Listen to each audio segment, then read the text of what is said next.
सम्पूर्ण आदरणीय दाजुभाइ दिदीबहिनीहरू, करिब 5 महिना अगाडि सरकारले जबरजस्ती झुटा मुद्दा लगाएर मलाई यहीँबाट उठाएर लिएर गएको छ।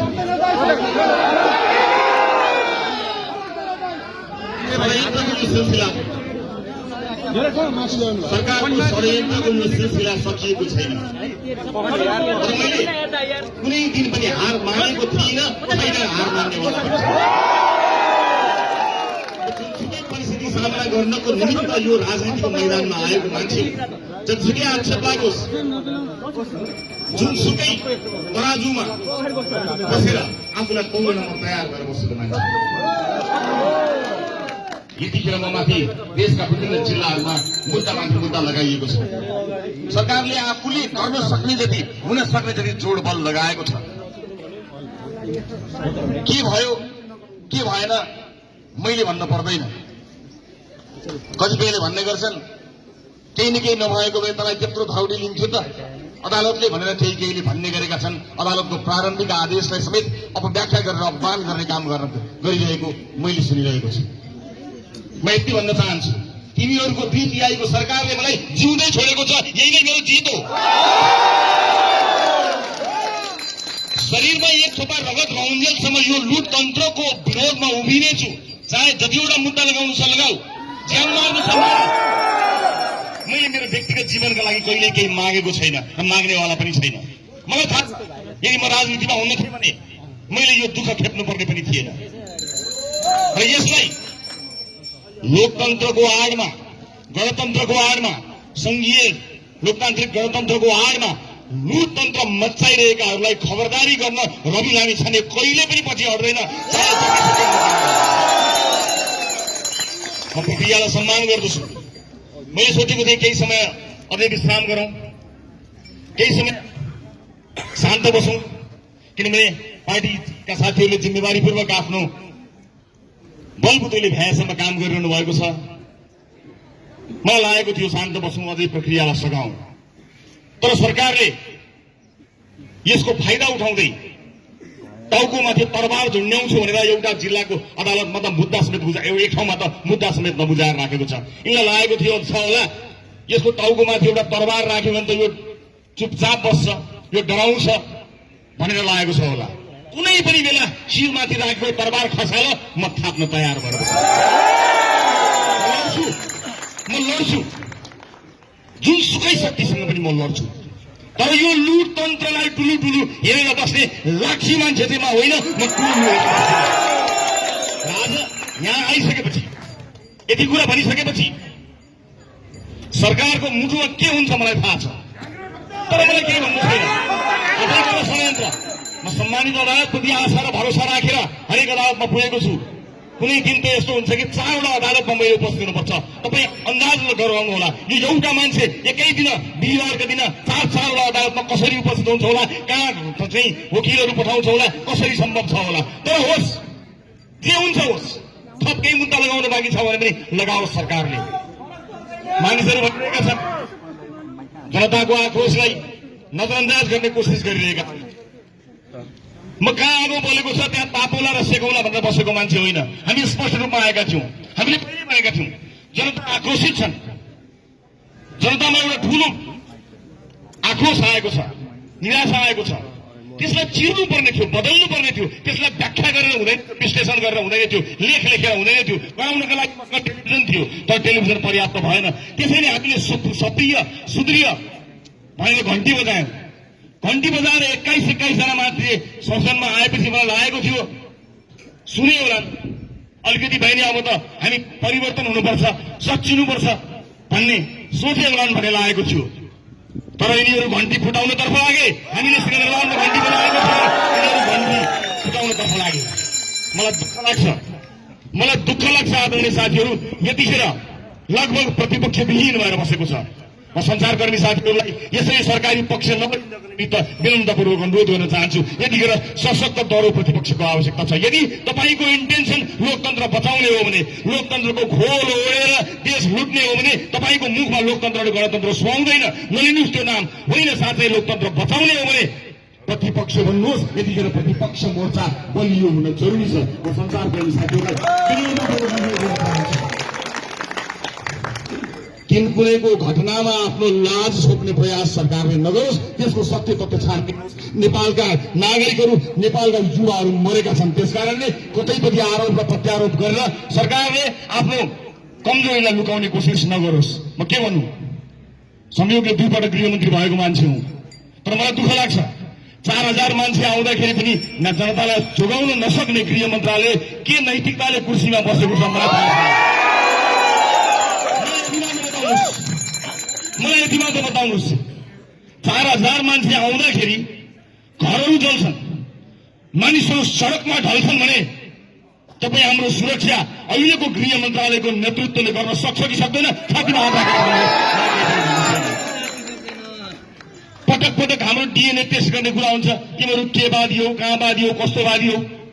पटक पटक राष्ट्रपाले कतिवटा जाँच दिनुपर्छ। हामीले लेखेर, बोलेर, देखिएर, भनेर ठाउँ ठाउँमा हामीले बताइसकेका छौँ हामी के हौं, को हौं। वर्तमान संविधानलाई मानेर, व्यवस्थालाई मानेर, परिवर्तनलाई स्वीकार गरेर आएको राजनीतिक दल हो रासोपा। कतिपटक सुन्न चाहनुहुन्छ? गणतन्त्रवादीको कित्तामा छैनौ कि भनेर लुटतन्त्रलाई प्रश्रय दिनका लागि गणतन्त्रवादी होइनौ कि लोकतन्त्रवादी होइनौ कि भनेर हिलो छाप्ने जुन प्रयास गरिरहनु भएको छ, म तपाईहरुलाई स्पष्ट पार्न चाहन्छु, जहाँ तपाईँ उभिरहनु भएको छ त्यो गणतन्त्र होइन। तपाईँले गणतन्त्रको खोल ओढ्नु भएको छ, लोकतन्त्रको खोल ओढ्नु भएको छ। रासोपा खोल ओढ्दैन, रासोपाले आफ्नो कुरा स्पष्टसँग राखेको छ। तर तपाईँको करतुत लुकाउनका लागि तपाईँको कित्तामा उभिएर फोटो खिचाउने रहर रासोपालाई छैन। जनताको पक्षमा रासोपा छ, परिवर्तनको पक्षमा रासोपा छ। त्यसैले उपस्थित आमाबुवा, दाजुभाइ, दिदीबहिनीहरू, हामीले फेर्नुपर्ने धेरै कुराहरू छन्। त्यसैका लागि हामी प्रतिबद्ध भएर आएका छौँ। हामी हिंसाको विरोधी हौँ। कुनै पनि किसिमको लुटपाट, हिंसाका गतिविधिहरू नहुन् भन्ने कुरामा हामी सचेत छौँ र लोकतन्त्रभन्दा उन्नत तन्त्र कहीँ कतै आजसम्म देखिएको छैन। यो कुरामा हामी स्पष्ट छौँ, प्रतिबद्ध छौँ। तर लोकतन्त्रको नाम दिएर आफ्नो वर्षौंको लुटलाई अनुमोदन गर्ने जुन दुष्प्रयास नेतातन्त्रले गरिरहेको छ, लुटतन्त्रले गरिरहेको छ, त्यसका विरुद्ध त ज्यान गए पनि हामी पछि हट्नेवाला छैनौँ, निरन्तर लागिरहनेछौँ। उपस्थित दाजुभाइ, दिदीबहिनीहरू, कुन बेला कतिखेर सरकारले मेरो आवाज थुत्नेछ मलाई थाहा छैन। मेरो आवाज थुतियो भने त्यो आवाज बन्न तपाईँले प्रतिबद्धता व्यक्त गर्नुपर्नेछ। रासोपा कमजोर पार्न सकिन्छ कि, रासोपालाई फुटाउन सकिन्छ कि, रासोपालाई टुटाउन सकिन्छ कि, विभाजित गर्न सकिन्छ कि भन्ने कुरामा मानिसहरू लागि परिरहेका छन्। म तपाईँलाई प्रतिबद्ध हुनको निमित्त आह्वान गर्न चाहन्छु। हामीसँग एउटै उपाय छ, जुन बाटो हामी रहेका छौँ, लोकतान्त्रिक उपाय। लोकतन्त्रको बाटो गरेर हामीले शान्त विद्रोह गर्यौं, तर हामीमाथि प्रतिशोध साँझो राज्यले के चाहिएको हो सरकारलाई। मैले पार्लियामेन्टमा उभिएर भनेको थिएँ, 2/3 सरकार, यो दुईटा ठूला राजनीतिक दल मिलेर बनेको सरकार, यो त सफल हुनेवाला त छैन। अलग अलग तपाईँहरूले के गर्नु हो देखिहालियो। शब्दहरूमा अन्यथा नलिनु होला। दुईटा चोर मिलेर साधु हुँदैन। यसलाई मिठे गरी पनि भन्न सकिन्थ्यो होला, तर मेरा तीता अनुभवहरूले थाहा छैन मेरो स्वरमा ती मिठास आउँछन् कि आउँदैनन्, अथवा त्यो मिठास आउन कति समय लाग्छ मलाई थाहा छैन। त मैले पार्लियामेन्टमा स्पष्ट रूपमा भनेको थिएँ, यो ऐतिहासिक भूल हुन्छ। यदि यो सरकारले डेलिभरी दिन सकेन भने त्यसको परिणाम के हुन्छ भन्ने कुरा तपाईँले सोच्नु भएको छ। मैले संसदमा उभिएर भनेको थिएँ, आज परिणाम देखिएको छ। संविधान संशोधन गर्छु भनेर बसेको सरकार झन्डै संविधान नै फेल हुने अवस्थामा पुग्दाखेरि पनि अझै चेतेको छैन। यतिखेर पनि उ सोचेर बसेको छ रविना मिसाललाई कहाँबाट थुन्ने होला भन्ने योजना बनाएर बसेको छ। थुन मलाई थुनेर संविधान बाँच्छ, व्यवस्था बाँच्छ, देश बाँच्छ, जनता खुसी हुन्छन् भने तयार। मैले हात पहिला पनि देखाएको छु, अझै पनि लगाऊ हत्केरी म तयार भएर बसेको छु। मलाई कुनै दुःख छैन, तर गलत भइरहेको छ। जो व्यवस्थाप्रति प्रतिबद्ध भएर आएको छ, जसले परिवर्तनलाई स्वीकार गरेर आएको छ, त्यसमाथि यो किसिमको अन्याय र अत्याचार जुन सरकारले गरेको छ, सडकमा उभिएको आक्रोश राजालाई विश्वास गरेर आएको आक्रोश मात्र होइन, यिनीहरूलाई दण्डित गर्नुपर्छ। जसले दण्डित गरे पनि हुन्छ भनेर आएको। मलाई थाहा छैन बाहिर आएका मानिसहरू कति राजावादी हुन्, कतिले राजा मानेर आएका हुन् मलाई थाहा छैन, तर यिनको तन्त्र, यिनको नेता तन्त्र अन्त्य हुनुपर्छ भनेर त्यो आक्रोश बोक्न चाहिँ आएका हुन् मलाई थाहा छ। यही चाहिँ मलाई थाहा छ। उपस्थित आमा बुवा दाजुभाइ दिदीबहिनीहरू, अब हामीसँग धेरै उपाय छैन। हामी हिंसात्मक आन्दोलन गर्न चाहँदैनौँ। राष्ट्रपालले पोखरामा आन्दोलन गरे, तिमीहरू पनि उस्तै हो भनेर कसैले भने, उस्तै होइन। मानवाधिकारवादीहरूले आएर मलाई भनेका थिए तपाईहरुले गर्नुभएको आन्दोलनबाट पोखरामा एउटा पाठ पनि छैन, यस्तो पो आन्दोलन। तर घुसपेट भयो हाम्रो आन्दोलन पनि हामीले देख्यौं। जुन दिन अदालतमा मुद्दा बुझायो हाम्रो पार्टीले विज्ञप्ति निकालेर भन्यो अब कुनै पनि आन्दोलन नगर्नु होला, किनकि सरकारको हातबाट अब अदालतमा गएको छ, हामीले अदालतलाई सम्मान गर्छौं भनेर भनेका हौं। तर यिनलाई त्यो पनि रुचेन। के रुच्छ यिनीहरूलाई? व्यवस्थाको पक्षमा बसेर निर्वाचनका माध्यमबाट 21 जना सांसदहरू लिएर आउँदा यिनीहरूलाई रुचेको छैन, पचेको छैन। मैले धेरै कुरा भन्नु छ, तर म चितवनका जनता मार्फत केही कुरा भन्न चाहन्छु। मलाई आज यति मात्र बोल्ने अनुमति दिनु होला। मैले चितवनलाई बताउनु छ, चितवनले मेरो लागि दुई पटक असुर ग्यास लाठी खाएको छ, टाउको फुटाएको छ, रगत बगाएको छ। मेरो लागि परिवर्तनका लागि चितवनले एउटा लहर ल्याएको छ। 21 जना सांसद विभिन्न ठाउँबाट जितेर ल्याए तापनि त्यो श्रेय चितवनलाई दिँदाखेरि कसैले चित्त नदुखाउनु होला, किनकि यो नीलो क्रान्तिको सुरुवात चितवनले गरेको हो। मैले मेरो प्यारो चितवनलाई गएर बताउनु पर्नेछ म माथि के भयो। 84 दिन यिनीहरूले मलाई के गरे, दासढुङ्गाको बाटोबाट मध्यरातमा कुन नियतका साथ यिनीहरूले मलाई लिएर गएको थियो मैले चितवनलाई भन्नु छ। मैले जनतालाई बताउनु छ। मैले बताउन पाउँछु पाउँदिनँ मलाई थाहा छैन। मेरो टाउको माथि तरवार झुन्डाएको छ मलाई थाहा छ, तर म चितवनलाई बताउन चाहन्छु। आगामी शनिबार, आउने शनिबार म चितवन जाँदैछु।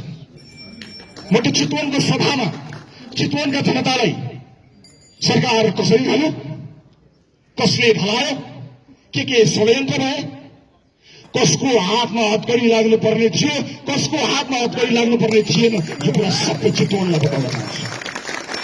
इमानदारीपूर्वक बताउन चाहन्छु। उपस्थित दाजुभाइ दिदीबहिनीहरू, यसबीचमा तपाईँले गर्नुभएको सम्पूर्ण प्रयासका लागि म तपाईँलाई धेरै धेरै धन्यवाद दिन चाहन्छु। जुन माया, जुन विश्वासका साथ तपाईँ अडिरहनु भयो, म ऋणी छु, धन्यवाद दिन चाहन्छु। तर बेचेर खान्न, तपाईँले दिनुभएको माया विश्वासलाई बेचेर खान्न। मलाई कुनै पद नलिकता छ सरकार छैन। सत्ताले सुनोस्, रवि लामिछाने किस्तीमा आएको प्रधानमन्त्रीको पद त्यागेर कहिले हुन मन्जुर भएको मान्छे हो।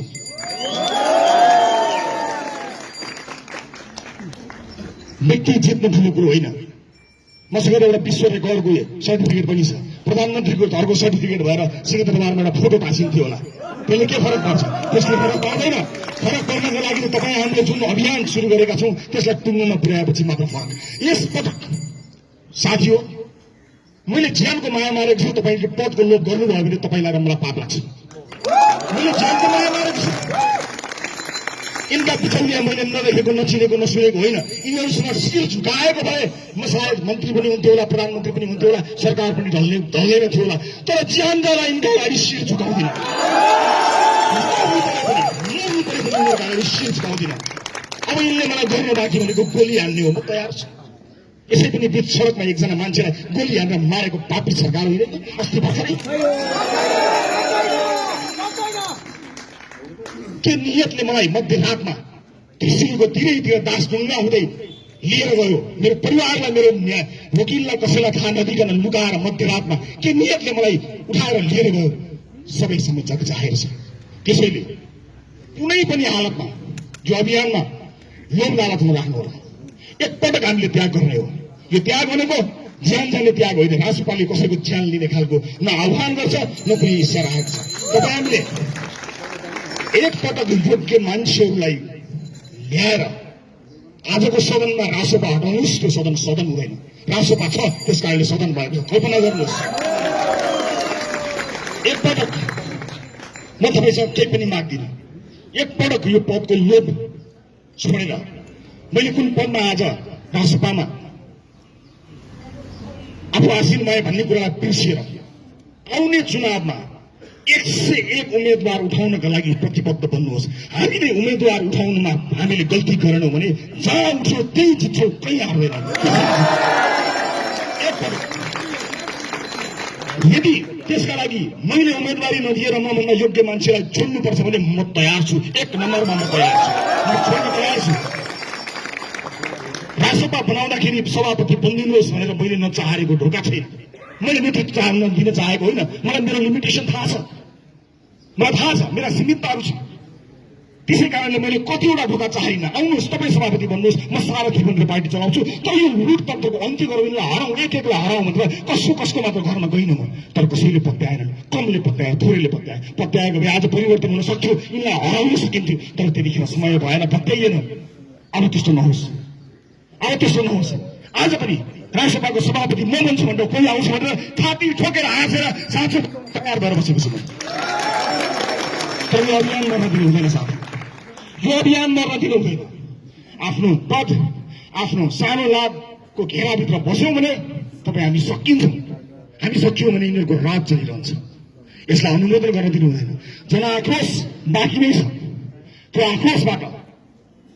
आक्रोशलाई हामीले सम्बोधन गर्नुपर्ने हुन्छ।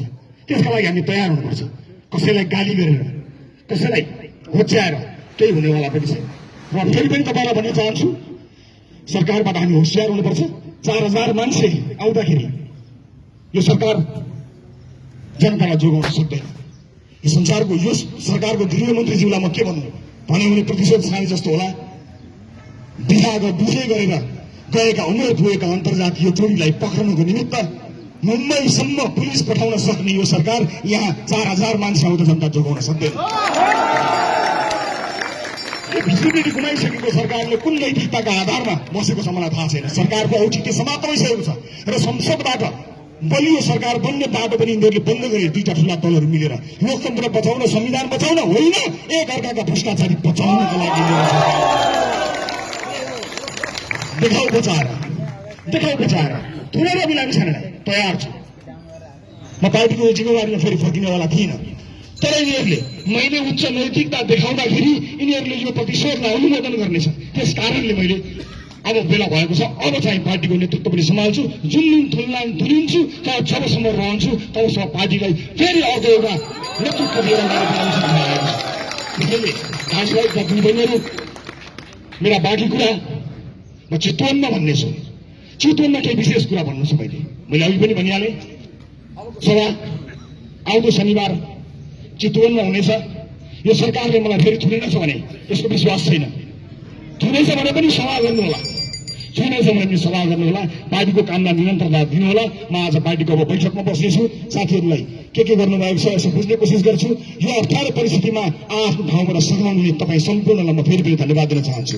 यो जिम्मेवारी मेरो उपस्थितिमा जिम्मेवारी सम्हाल्नुभएका पार्टी पङ्क्तिका सम्पूर्ण नेता कार्यकर्ता सदस्यज्यूहरू, विशेष गरी सबैजनालाई, सबै तह र तबकाका साथीहरूलाई म विशेष धन्यवाद दिन चाहन्छु। विभिन्न राजनीतिक दल र दलका नेताजीहरूलाई म धेरै धन्यवाद दिन चाहन्छु। अप्ठ्यारा बेलामा पनि हाम्रा लागि तपाईँले दिनुभएको त्यो आवाज, तपाईँले बोल्नुभएको त्यो शब्दहरूले हिरासतमा बसेर कैयौं पटक मेरा आँखाबाट आँसु खसेका छन्। म तपाईँलाई धन्यवाद दिन चाहन्छु। यो अप्ठ्यारो परिस्थितिमा DPI को सरकारसँग नडराइकन प्रतिपक्ष भएर पनि मेरा पक्षमा बोल्नुहुने अन्य विभिन्न राजनीतिक दलका नेता कार्यकर्ताज्यूहरूलाई म धेरै धन्यवाद दिन चाहन्छु। र आम सञ्चार माध्यम, आम नागरिक समाज जसले सरकारको यो प्रतिशोधलाई बाहिर ल्याउनमा मद्दत गर्यो, म सबैलाई धेरै धन्यवाद दिन चाहन्छु। बाँकी कुरा चितवनमा विशेष कुराहरू मैले बताउनु पर्नेछ। चितवनको सभामा आउने कोसिस गर्नुहोला। म यहीँबाट सबैलाई अनुरोध गर्दै आफ्नो भनाइ टुङ्ग्याउँछु। सबको जय